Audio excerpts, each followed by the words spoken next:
ऋषि सुनक के तौर पर ब्रिटेन को नया वजीर आजम मिला है। ऋषि सुनक अब ब्रिटेन के नए वजीर आजम की जिम्मेदारी संभालेंगे। इस बाबत ब्रिटेन और हिंदुस्तान के रिश्तों पर इसका क्या असर पड़ेगा, किस तरह से दोनों मुल्कों की इकनॉमी आगे ग्रो करेगी, हमारे नुमाइंदे मोहित शुक्ला ने बात की आकाश जिंदल से।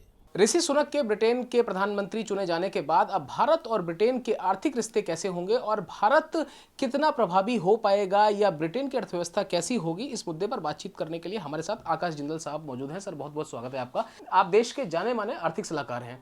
सर, एक बात बताइए, ब्रिटेन जो कि 6.25 करोड़ की जहां की जनसंख्या और हमारा देश जो कि 138 करोड़ की जनसंख्या, तो सवाल ये उठता है कि इन दोनों के बीच में अगर हम अर्थव्यवस्था की बात करें तो ऋषि सुनक साहब ये कह रहे हैं कि हमारे लिए अर्थव्यवस्था एक बहुत बड़ी चुनौती होगी। और वहीं हमारे देश के कई सारे राजनीतिक लोगों की बात करें, अगर शशि थरूर साहब की बात करें, चिदम्बरम साहब की बात करें, तो उन्होंने इसको राजनीतिक गलियारे से जोड़ के रखा है। तो मैं सबसे पहले आपसे आर्थिक तौर पर सवाल लेना चाहूँगा। मुझे एक बात बताइए कि ऋषि सुनक के सामने कितनी बड़ी चुनौती है?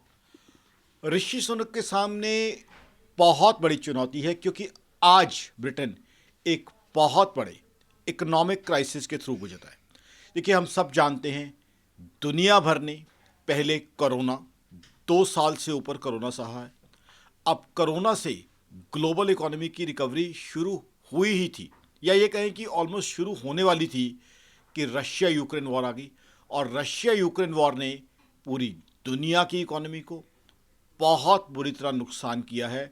और उसमें से भी प्राइमरीली यूरोपियन स्टेट्स या ब्रिटेन की भी बात कर सकते हैं हम, क्योंकि वो भी जो है यूरोप का हम एक हिस्सा मान के हुए चलते हैं।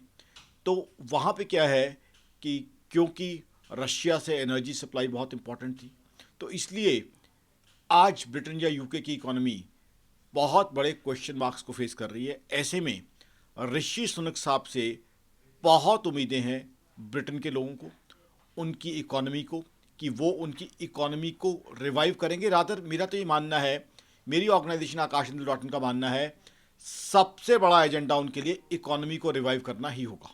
सर, एक बात बताइए, ब्रिटेन की अर्थव्यवस्था 816 अरब डॉलर की है और हमारी अर्थव्यवस्था अगर हम बात की जाए तो 857 अरब डॉलर की है। हालांकि ब्रिटेन को पछाड़कर हम ऊपर एक पायदान पहुंच गए, लेकिन प्रति व्यक्ति आय के मामले में अभी भी हम काफ़ी पीछे हैं। तो आपको लगता है कि भारत अगर ये देख रहा है, भारत के लोग अगर ये देख रहे हैं कि अर्थव्यवस्था के मामले में हम ब्रिटेन से भी ऊपर हैं, तो ऐसा कहना कहीं जल्दबाजी तो नहीं है? देखिए, $3 ट्रिलियन से ऊपर हिंदुस्तान की इकोनॉमी हो चुकी है, ब्रिटेन से हम आगे हैं। तो आज की तारीख में जाहिर सी बात है हिंदुस्तान ग्रो कर रहा है। और हमारे लिए गर्व की बात यह है कि आज की तारीख में ये आकाशचंद्र.in या आकाश जिंदल जैसा इंडियन इकोनॉमिस्ट नहीं, IMF जैसी एजेंसी कह रही है कि जब दुनिया भर की इकोनॉमी एक बहुत बड़े स्लो डाउन से गुजर रही है, तब भी हिंदुस्तान की इकोनॉमी रिलेटिवली और कंपैरेटिवली अच्छी चल रही है। इम्पैक्ट तो हम पे भी पड़ा है, बट हम पे इम्पैक्ट बाकी दुनिया के मुकाबले में कम पड़ा है। IMF जैसी ग्लोबल बॉडी ने हिंदुस्तान की इकोनॉमी के लिए 6.8% GDP ग्रोथ इस साल प्रोडिक्ट की है। अगले साल जहां IMF कह रहा है कि दुनिया में 1/3 से ज़्यादा इकोनॉमी रिसेशन के थ्रू गुजरेगी, वहाँ भी हिंदुस्तान से 6.1% GDP ग्रोथ की उम्मीद है। जहाँ हिंदुस्तान की इकोनॉमी दुनिया में मंदी के बावजूद कंपैरेटिवली अच्छी चल रही है, तो वहाँ आगे चल के भी हिंदुस्तान से अच्छी उम्मीदें हैं।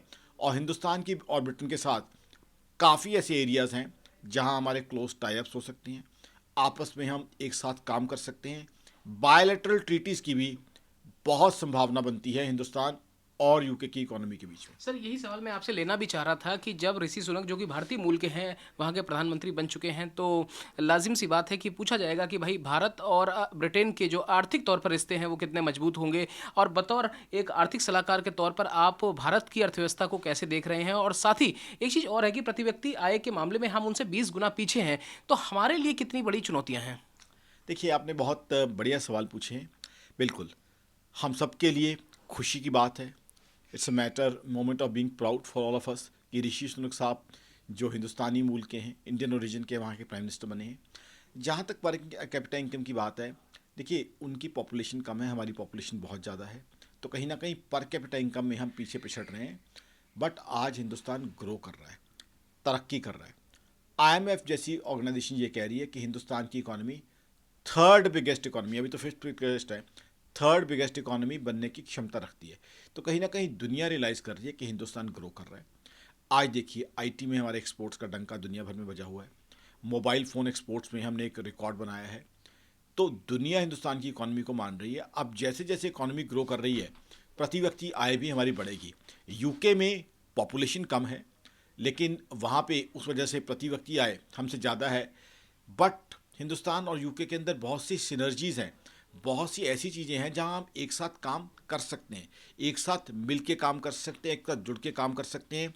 फिर लैंग्वेज का बहुत इम्पैक्ट पड़ेगा, क्योंकि हम हिंदुस्तान में वही अंग्रेज़ी बोलते हैं जो ब्रिटेन में या यूके में बोली जाती है। लैंग्वेज, आपने तो कहा बैरियर नहीं आएगा, बहुत अच्छी बात की। मैं तो कहूँगा लैंग्वेज रादर जो है दोस्ती और बढ़ाएगी, क्योंकि आप अगर ध्यान से देखें, अमेरिका में जो अंग्रेज़ी बोली जाती है और ब्रिटेन में जो अंग्रेज़ी बोली जाती है उसके लहजे में कुछ फ़र्क है, और हम ब्रिटिश इंग्लिश के हिसाब से ही अंग्रेज़ी बोलते हैं। तो हमारी लैंग्वेज जो है रादर दोस्ती और डालेगी, क्योंकि अंग्रेज़ी का यूजेज, खासकर वही अंग्रेज़ी जो ब्रिटिशर्स यूज़ करते हैं, वो हमारे यहाँ बहुत है। चलिए, बहुत बहुत शुक्रिया हमारे से बातचीत करने के लिए। तो साफ तौर पर आप देख सकते हैं कि आर्थिक मोर्चों पर कहीं ना कहीं भारत और ब्रिटेन के रिश्ते काफ़ी मजबूत होने वाले हैं, ऐसा कहना है आकाश जिंदल साहब का। कैमरा पर्सन जस्सी के साथ मोहित शुक्ला, तहजीब टीवी, दिल्ली।